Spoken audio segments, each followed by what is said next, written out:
नमस्कार दोस्तों, आप देखना शुरू कर चुके हैं चंपारण उदय न्यूज। अभी हमारी मौजूदगी फेनहारा में है और फेनहारा के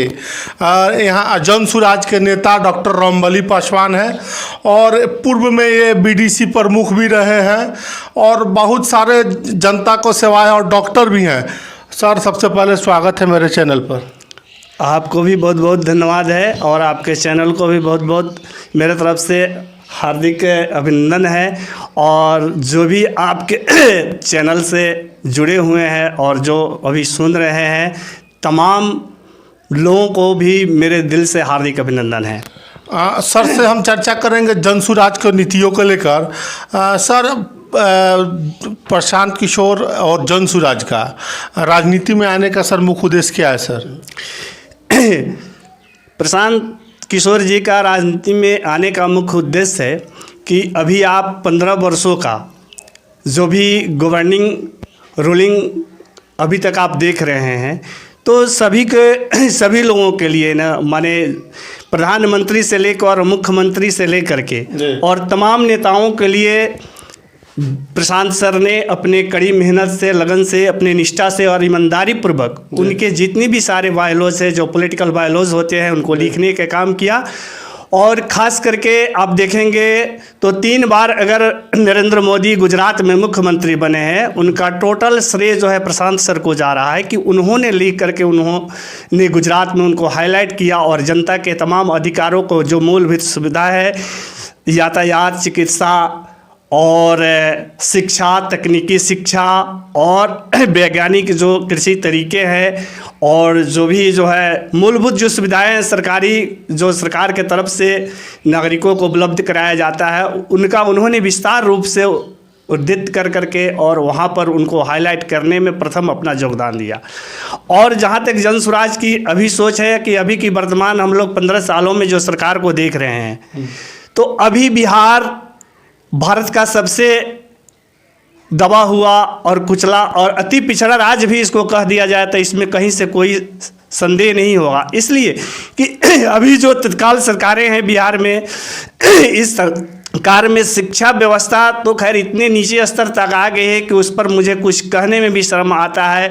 और चिकित्सा और माने आपको तकनीकी शिक्षा और सबसे बड़ी समस्याएं हैं बिहार में युवाओं के लिए कि हमारे युवा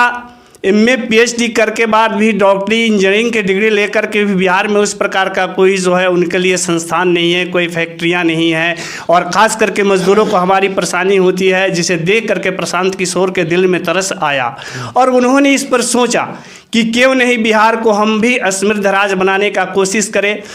तो उन्होंने अपना ये ड्रीम रखा कि हम बिहार से लोगों को बाहर नहीं जाने देंगे, पलायन नहीं करने देंगे और बिहार में भी हम बहुत सारे फैक्ट्रियाँ लगाएंगे और नौजवानों को रोज़गार देंगे, जिन्हें 10 से 15 हज़ार 20 हज़ार रुपये बिहार में मुहैया करा करके, ताकि हम ऐसे संस्थान का निर्माण करें बिहार में कि अन्य प्रदेशों से भी आकर के बिहार में युवा हमारे यहाँ काम करे और मेरा बिहार का नाम रोशन हो और बिहार को एक सुखी और समृद्धशाली राज्य में हम परिवर्तित करें। सर, जनसुराज आने वाले 2 अक्टूबर को पार्टी बनने वाली है और जनसुराज पार्टी बनने के साथ साथ क्या वो बिहार में विधानसभा चुनाव लड़ेगी? हाँ, इस पर हमारे प्रशांत सर ने तमाम अपनी सभाओं में जितनी भी सभा हुए हैं, राज्य स्तरीय सभा हुआ है, इसमें उन्होंने स्पष्ट रूप से कर दिया है कि 243 सीटों से हम वो लड़ेंगे विधानसभा चुनाव में। और उनका अपना कोई ड्रीम नहीं है कि मुझे मुख्यमंत्री बनना है और मुझे इसका नेतृत्व करना है। उन्होंने तमाम बिहार के प्रबुद्ध लोगों को, शिक्षाविद लोगों को और जो भी जनसुराज से जुड़े हुए जो राजनीतिक पहलू के लोग हैं और जो इस धरातल पर सटीक आने वाले लोग हैं, जो जिनकी महत्वाकांक्षा है कि हम आए और बिहार को जो है एक नई दिशा दे, तो उन्होंने उन्हें आमंत्रित किया है। और उनका थीम है 243 सीटों पर वो चुनाव विधानसभा की होगी, जिसमें बिहार के तमाम लोग जो उस लायक होंगे उन्हें ऑफर दिया जाएगा। और दूसरी बात है, इसमें कोई वर्गीकरण नहीं है, जातीय कोई विषमता नहीं है, तमाम लोगों के लिए, मेरे यहाँ कोई श्रेणी नहीं है, चाहे अति पिछड़ा, दलित, प्रकोष्ठ, कोई नहीं है, सभी जातियों को सम्मान आदर पूर्वक उन्होंने आग्रह किया है और उन्हें न्योता दिया है कि आप आइए, आपके लिए जो है इस भागीदारी में आप साथ लीजिए और मेरे कदम से कदम मिलाकर चलिए, बिहार का 100% जो है सार्थक विकास हो, और लोगों को सोच को उन्होंने कहा है। और दूसरी बात है कि उन्होंने ये भी स्पष्ट कर दिया है कि मेरी कोई भी पॉलिटिकल पार्टियों से कोई गठबंधन नहीं होगा। अगर उन्होंने बापू सभागार में पटना में भी एक मीटिंग में ये कहा कि अगर जनसुराज पूर्ण बहुमत में 2025 में नहीं आती है विधानसभा में तो 5 साल और हम बिहार की काई को साफ करेंगे, लेकिन स्वच्छ, साफ और अच्छे व्यक्तित्व के लोगों के साथ फिर जब हम बहुमत में आएंगे तो अपनी सरकार बनाएंगे, लेकिन फिर भी बिहार के लोगों को सेवा करते रहेंगे और बिहार के बढ़ाने में अपना जो है कदम से कदम मिलाकर चलते रहेंगे। इन्होंने आह्वान किया है और ख़ास करके युवाओं को, आज मेरे यहाँ जितने युवा हैं, कुछ IAS VC भी है जो जनसुराज के कंसेप्ट पर काम कर रहे हैं और युवाओं के हर दिल धड़कन है वो, और मैं उनके लिए 2 शब्द ये कहना चाहूँगा कि ऐसे बिहार के लाल जिन्होंने आज तक किसी नेता ने ये सोच नहीं रखा कि बिहार को जो वर्ग है सबसे बड़े, उन्होंने काम किया कि शिक्षा जगत में PK यूथ जगह खोल करके और क्रीड़ा के क्षेत्र में भी गेम्स स्पोर्ट में उन्होंने युवाओं को प्रोत्साहित किया। हर जगह कैरम बोर्ड, लूडो और क्रिकेट का बैट और बॉल दे करके हर दलित बस्तियों में, चाहे जो भी सामान्य बस्तियां हैं, सब में दे करके उन्होंने PK यूथ क्लब खोल करके एक चरितार्थ किया और इतिहास रचा है उन्होंने बिहार में कि हम युवाओं को अभी जो वर्तमान शिक्षा पद्धति है और जो बिहार सरकार की नीति है, इससे हमारे युवा जो है अपने लाइफ को अच्छी नहीं बना सकते हैं। तो उन्होंने इसके लिए सतत प्रयास कर करके खास करके युवाओं के लिए यह मुहिम निकाला है कि मेरे युवा, बिहार में भी कम पढ़े लिखे लोग नहीं हैं, ऐसी बात नहीं है। प्रतिभा बिहार के हर गाँवों और कस्बों में दिखाई देता है। अगर मान गए कि नीतीश कुमार इंजीनियर हैं, ठीक है, तो मेरे यहाँ हर गली में इंजीनियर है। हम उस धरातल से आते हैं। ये महात्मा गांधी की, बापू की कर्म भूमि रही है पूर्वी चंपारण। यहाँ से तिनकटिया पद्धति से लेकर के नमक तोड़ो आंदोलन से लेकर के जन और सहयोग आंदोलन से लेकर के और नॉन वायलेंस का भी यहीं से पाठ महात्मा गांधी ने पढ़ाया है। मैं उस पिनारा से आता हूँ जहाँ कर्पूरी ठाकुर, जयप्रकाश नारायण और महात्मा गांधी भी 1917 में आकर के और कदम से मिला करके एक भी कदम पीछे नहीं रखेंगे और बिहार के अग्रणी विकास के लिए हम लोग सतत प्रयत्न कर रहे हैं। उनके साथ चलने का हम लोगों का ये संकल्प लिया है और चल के दिखाएंगे हम लोग। सर, राजनीति में जनसुराज के माध्यम से अच्छे लोग कैसे आएंगे सर? अच्छे लोग इसलिए जनसुराज में आएंगे कि यहाँ पर जनसुराज में कोई लालू यादव के बेटे के जैसे राजनीतिक कार्य नहीं है। अब लोग कहता है 8वीं और 9वीं फेल हो बिहार का नेता बनने के कोशिश कर रहा है कि कल हम मुख्यमंत्री बन जाए। तो आप सोच सकते हैं कि बिहार का अगर मुख्यमंत्री अगर अंगूठा छाप हो, 8वां और 9वां 10वां पास हो, वो कैसे बिहार को चलाएगा। लेकिन प्रशांत सर ने रोजगार दिया है ना, ठीक है, तो रोजगार दिया है। तो रोजगार देख रहे हैं कि सलाद पर अभी नौजवानों का है कि जो जिस लायक है उस प्रकार तो रोजगार मिला नहीं है। और दूसरी बात है कि दल बदल नीति के कारण कभी वो नीतीश के सरकार के साथ चले जाते हैं, कभी नीतीश के सरकार से बाहर चले आते हैं। उनकी कोई मुकाम और मंजिल नहीं है। तो नीतीश कुमार ना चले जाते हैं,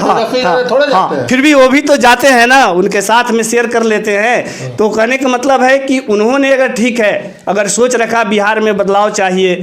तो कम से कम अपने कर्तव्य निष्ठा पर, अपने बलबूते पर उन्होंने अपने सरकार के साथ अपना पर्सनल सरकार बनाते, या नहीं बनता है तो विरोध में रह करके बिहार के विकास के लोगों ने काम करते। लेकिन फिर भी वो भी पलट ही जाते हैं किसी न किसी स्तर पर। लेकिन प्रशांत सर, अभी मैंने कहा, पूर्व में भी मैंने कहा है कि इन्होंने कहा कि 243 सीट से हम चुनाव लड़ेंगे,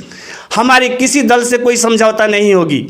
और नहीं हम किसी से साठ-गांठ भी करेंगे। और अगर नहीं पूर्ण बहुमत में आते हैं तो फिर 5 साल बिहार के काई को हम साफ करेंगे और स्वच्छ हम बिहार में राज्य बनाएंगे और जनता का राज। जन सुराज का मतलब होता है कि जनता के सुंदर राज। ये सपना महात्मा गांधी ने भी देखा था, ग्राम स्वराज्य के माध्यम से देखा था, जिसके बदौलत या त्रिस्तरीय पंचायत जो निर्वाचन जो है आपको देखने का मौका मिल रहा है, ये महात्मा गांधी का सपना था। इसको साकार करने के लिए अगर ये कहा जाए कि चंपारण में पुनः गांधी का अगर पदार्पण हो रहा है, तो प्रशांत किशोर दिया है कि दलितों को भी प्यार और स्नेह जो है उन्होंने लूट लिया, और एक बिहार के लोकप्रिय नेता में प्रशांत सर जो है शामिल होने जा रहे हैं। और मैं यह उम्मीद और पूरी निष्ठा के साथ कर रहा हूँ और पूरी विश्वास के साथ कर रहा हूँ कि जो भी बिहार के अच्छे सोच रखने वाले सही लोग, सही सोच और बिहार के समग्र विकास अगर चाहते हैं, तो वो अनायास किसी भी माध्यम से बिना पूछे हुए, बिना किसी शर्त के प्रशांत सर के साथ जुड़ेंगे, और 10 वर्षों में यह हकीकत होगा, यह ड्रीम जो है पूरा होगा, और बिहार का परिदृश्य एक नई बिहार के रूप में होगा, जिसे बदल जाएगा और निश्चित रूप से बदलाव आएगी, इसमें कोई शक की बात नहीं। सर, प्रशांत किशोर जी कहते हैं कि हम जन सुराज के माध्यम से कि जितनी हिस्सेदारी उसकी उतनी भागीदारी, तो और महिलाओं को भी कहते हैं कि हम 40% विधानसभा सीट महिलाओं को हम चुनाव लड़ाने का काम करेंगे। तो सर, ये कैसे संभव है सर? हाँ, ये संभव इसलिए है कि उन्होंने बापू सभागार में अगले मीटिंग में उन्होंने स्पष्ट कर दिया कि जिसकी जितनी भागीदारी है वो आवे और हमसे ले ले, हमसे वो छीन ले। ये जनता को उन्होंने अधिकार दिया कि अगर तुम में एबिलिटी है और तुम जागरूक हो, तो तुम्हारा जो हिस्सेदारी है तुम मुझसे ले लो, और तुम्हें ही नेता बनना है, मुझे नेता बनने का कोई शौक़ नहीं है। इन्होंने कहा कि मुझे ये कोई ड्रीम नहीं है कि मैं बिहार के कुर्सी पर बैठूं। आप लोगों की जो भागीदारी है और इसमें जितने आप लोग जो हैं, उन्होंने क्लियर रूप से कह दिया है कि मैं महिलाओं को 40 सीट रिजर्व कर रहा हूं, और 40 हर श्रेणियों के जो महिलाएं हैं उनके लिए 40 सीट रिजर्व रहेगा, उन्हीं के बांट करके उन लोगों को दिया जाएगा। और ख़ास करके देखने को मिला है कि हमारे महिलाएं जो है, कल के हमारी पताही में जो है जो आपको बैठक हुई, और संविधान समिति के और पताही प्रखंड के जो पदाधिकारियों की सूची जो है, जिला अध्यक्ष हमारे जो है रामचरण यादव जी ने जिन को विभागों का डिस्ट्रीब्यूशन किया, वहाँ पर मैं कह रहा हूँ अगर 50% पुरुषों की उपस्थिति थी तो 50% से एवं महिलाओं की उपस्थिति थी, और सारी महिलाएं, कुछ तो एक महिलाएं ऐसी, रजिया खातून जो शायद यहाँ से केसरिया से बिलोंग करती है, उसने तो ये कह दिया, हर लोगों को दिल जीत लिया कि प्रशांत न कोई नेता है, वो मेरे भैया है। और तमाम महिलाओं से मैं आग्रह कर रहा हूँ, मैं करवत निवेदन कर रहा हूँ कि प्रशांत भैया को लाना है और उनके साथ मिल करके नए बिहार का निर्माण करना है, और हम महिलाएं सबसे आगे रहेंगे। ये वहाँ पर हम लोग भी नतमस्तक हो गए कि हम लोग पुरुष वर्ग से आते हैं, लेकिन उनकी संख्या में हम नागण्य थे, और चरितार्थ किया कल पताही के धरती, जो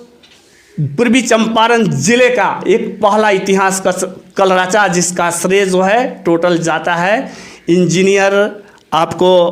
पताही के ही हैं संजय कुमार सिंह, उनके जो है भव्य आयोजन था, और भाभी अभी चिड़िया विधानसभा के नेता भी है और जनसुराज के जो है सच्चे प्रहरी हैं। तो वैसे लोगों के लिए वहाँ की जनता जो है समर्पित कर दिया। यह देखेंगे तो प्रशांत सर का भी जो है दिल गदगद हो जाएगा कि काश वो रहते आज उस मीटिंग में, तो हम लोग भी गौरवान्वित होते। अब आगे बोलिए क्या कहना। चलिए, प्रशांत किशोर के और जनसुराज के बारे में बहुत सारे सवालों को बारीकी से जवाब दिए हैं डॉक्टर रामबली पासवान जी। आप इस वीडियो के बारे में क्या सोचते हैं? कमेंट सेक्शन खुला हुआ है, कमेंट करके ज़रूर बताइएगा कि वीडियो कैसा लगा। मिलते हैं अगले वीडियो में, तब तक के लिए आप सभी का बहुत बहुत धन्यवाद सर।